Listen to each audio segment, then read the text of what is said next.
Halo, bismillahirrahmanirrahim. Assalamualaikum warahmatullahi wabarakatuh. Perkenalkan, nama saya Sri Rahayu. Saya dari Ekonomi Islam 6F, Prodi Ekonomi Islam, Fakultas Ekonomi dan Bisnis Islam, Universitas Islam Negeri Sumatera Utara. Nah, jadi di sini saya akan membahas materi tentang sumber daya pertanian. Baiklah, langsung saja kita mulai ke pembahasannya ya. Apa sih arti dari sumber daya pertanian itu? Oke, sumber daya pertanian itu merupakan suatu aspek yang sangat penting dalam melakukan proses pertanian. Jadi, aspek-aspek tersebut saling berkaitan erat satu sama lain, sehingga berpengaruh besar terhadap produksi pertanian. Nah, apa-apa aja sih sumber daya pertanian itu? Yang pertama itu sumber daya alam dan lingkungan. Sumber daya pertanian yang berupa sumber daya alam dan lingkungan berupa komponen biotik dan komponen abiotik, di mana dalam komponen tersebut dapat dibagi menjadi dua, yaitu yang pertama renewable, yaitu komponen yang dapat diperbaharui keberadaannya, dan kebanyakan itu adalah komponen abiotik seperti organisme cacing, tikus, ular, dan lain sebagainya. Dan kalau di tanaman pertanian itu contohnya seperti padi, jagung, dan tanaman naungan dan sebagainya. Berikutnya itu yang kedua, unrenewable, yaitu komponen yang tidak dapat diperbaharui, sebagian besar merupakan komponen abiotik. Contohnya seperti lahan, air, dan sebagainya. Nah, namun terkadang komponen biotik dan abiotik ini bisa menjadi komponen quasi renewable ataupun komponen yang bisa bersifat renewable ataupun unrenewable. Contohnya itu tanah yang dapat diperbaharui jika kita menanaminya dengan singkong secara terus-menerus, menyebabkan tanah tersebut menjadi panas, sehingga dapat menyebabkan lahan tersebut tidak bisa ditanami oleh produk pertanian yang lain. Nah, sumber daya yang kedua itu sumber daya manusia. Sumber daya manusia di dalam sektor pertanian adalah petani. Dengan kata lain, petani merupakan sumber daya manusia yang berperan sebagai manajer dan kultivator ataupun juru tani. Petani berbeda dengan buruh tani. Petani itu memiliki lahan sendiri, dimanajemeni sendiri, diolah sendiri, dan dibantu oleh seorang buruh tani yang merupakan petani yang tidak memiliki lahan, serta tidak memiliki keterampilan manajemen pertanian. Berikutnya itu sumber daya modal. Modal di sini merupakan sumber daya esensial dalam sektor pertanian. Dalam melakukan produksi pertanian harus membutuhkan modal yang cukup tinggi, seperti untuk membeli pupuk, benih, pestisida, perawatan alat pertanian, dan lain sebagainya. Dan biaya produksi yang tinggi itu disebabkan oleh produk pertanian yang sangat bergantung pada alam, sehingga dalam melakukan produksi pasti memiliki risiko yang tinggi juga. Karena pada sekarang ini iklim di bumi tidak menentu, dan petani sekarang sulit menentukan waktu panen, waktu tanam, dan sejenisnya. Nah, untuk produk pertanian itu bersifat voluminous sangat besar sehingga membutuhkan ruang penyimpanan yang besar.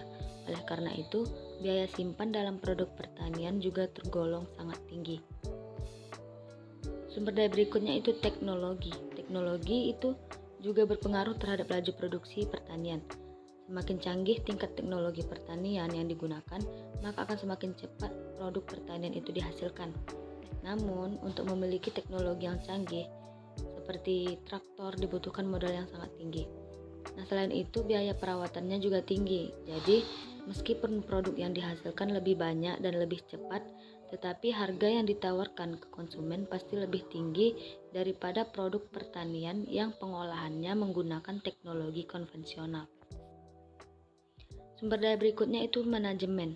Seorang petani selain harus bisa melakukan pengolahan ataupun proses pertanian dengan baik, dia harus memiliki keterampilan manajemen yang baik pula. Nah, arti manajemen di sini itu adalah cara di mana seorang petani mengambil keputusan yang efektif dan efisien dalam melaksanakan proses pertanian, mulai dari pemilihan bibit unggul sampai pada proses penjualannya. Nah, dalam hal ini, petani menggunakan prinsip-prinsip ekologi agar menjadi sistem pertanian yang produktif dan sustainable ataupun berkelanjutan dan lestari, tanpa berdampak buruk terhadap lingkungan sekitar. Nah, sumber daya yang terakhir itu ada institusi ataupun kelembagaan. Institusi dan kelembagaan itu merupakan sumber daya pertanian yang sangat penting dalam memajukan ekonomi pertanian. Koperasi unit desa merupakan salah satu contoh institusi yang dapat memajukan ekonomi pertanian. Selain dapat menjual produk pertaniannya, petani dapat meminjam uang untuk modal produksi pertanian. Penyuluhan pertanian juga dibutuhkan untuk mengembangkan produksi pertanian. Para petani di desa-desa diberikan pengertian mengenai manajemen dan pengolahan pertanian yang efektif dan efisien, sehingga para petani dapat berpikir jauh lebih ke depan dalam mengolah dan mengembangkan lahan pertaniannya. Nah, adapun untuk contoh kasusnya, sebagai peranan sumber daya manusia, itu bisa kita lihat dari jurnal yang berjudul Peranan Sumber Daya Manusia dalam Mewujudkan Pertanian Indonesia yang Unggul, yang ditulis oleh Tuti Supatiningsih tahun 2022. Nah, di sini dalam jurnal ini beliau menyimpulkan yaitu dalam mewujudkan pertanian yang unggul diperlukan adanya sumber daya manusia yang mendorong terjadinya keunggulan pertanian di Indonesia. Kualitas sumber daya manusia juga menjadi penentu dalam keberhasilan pembangunan pertanian. Sumber daya manusia yang menguasai serta bisa mengembangkan dan memanfaatkan teknologi dan ilmu pengetahuan pada proses mengelola sumber daya pertanian secara berkelanjutan. Selain sumber daya manusia yang perlu diperhatikan, indikator-indikator seperti pengolahan lahan, pemakaian benih, serta perawatan tanaman pun patut diperhitungkan dalam meningkatkan segi kualitas dari hasil pertanian tersebut. Sumber daya manusia selalu menjadi bagian penting dari pengembangan dan menjadi faktor utama dalam setiap proses pertanian. Namun, dalam hal konteks pembangunan ekonomi nasional, sektor pertanian juga berdampak pada penyediaan tenaga kerja bagi sektor lain. Nah, serta penyediaan modal, bahan baku, dan pasar bagi produk-produk di luar sektor pertanian. Baiklah, sekian untuk penjelasan materi kali ini. Semoga bermanfaat dan terima kasih. Assalamualaikum warahmatullahi wabarakatuh.